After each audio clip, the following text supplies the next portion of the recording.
বসে আপনি কি করেছেন? আমি একটা বুঝতে পারি না আনসারটা কি। আমি তো ফুটবল প্লেয়ার না বা মঞ্চ নাটকের অভিনেতা না যে আমি যেটা করবো এটা আপনি দেখতে পারবেন। আমার তো দেখতে হবে আমরা কি করছি এটা কাজের মধ্যে দিয়ে।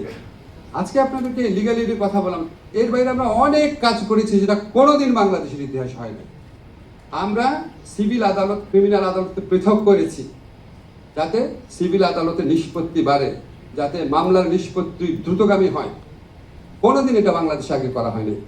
আমরা বিচারিক পদ সৃজনের যে ক্ষমতা সেটা আগে পলিটিক্যাল মন্ত্রীদের হাতে ছিল, এটা আমরা চিফ জাস্টিস অফিসের কাছে নিয়ে গেছি।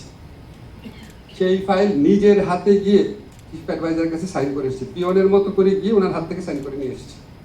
সেই রকম পদ প্রায় 200 বিচারকের পদ একদিনে সৃষ্টি হয়েছে। আমরা সিআরপিসি এবং সিপিসিতে যেই অ্যামেন্ডমেন্ট করেছি কোনোদিন বাংলাদেশে এটা হয় নাই আগে, এত থরো অ্যামেন্ডমেন্ট। আমরা এমন একটা ডিজিটাল সিকিউরিটি অ্যাক্ট করেছি যেটা বাংলাদেশে সমালোচনা হয় নাই। এটা অবিশ্বাস্য ঘটনা, আপনি ডিজিটাল সাইবার সিকিউরিটি অ্যাক্ট করেছেন, সমালোচনা হয় নাই। নারী ও শিশু নির্যাতন দমন আদালতের আমরা অ্যামেন্ডমেন্ট করেছি, সমালোচনা হয় নাই। সব মশার বিরুদ্ধে সুরক্ষা দিতে এলো বসুন্ধরা এক্সট্রিম অ্যারোসল, মশার বিরুদ্ধে এক্সট্রিম সুরক্ষা। আমার যেটা কাজ সেটাই করবো, ঠিক না? কারণ আমি যখন ঢাকা ইউনিভার্সিটি এনভায়রনমেন্টাল ল পড়াতাম, এনভায়রনমেন্টাল ল যদি আমি খারাপ পড়াতাম তখন মানুষ প্রশ্ন করতে পারতো যে এনভায়রনমেন্টাল ল পড়ান না কেন।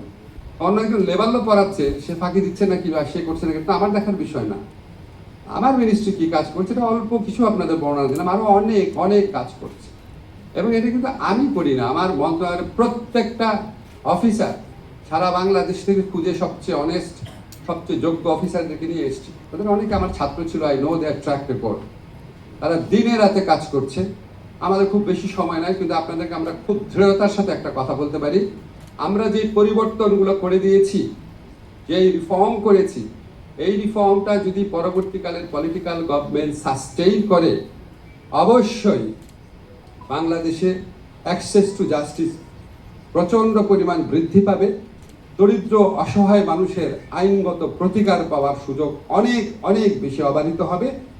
বিনা খরচে বা খুবই স্বল্প খরচে দ্রুততম সময়ে আইনগত প্রতিকার পাবে তারা। এবং বাংলাদেশে সবচেয়ে বড় যে প্রবলেমটা, এই দেশের সবচেয়ে বড় যদি 5টা প্রবলেম বলেন তার মধ্যে একটা হচ্ছে access to justice or administration of justice.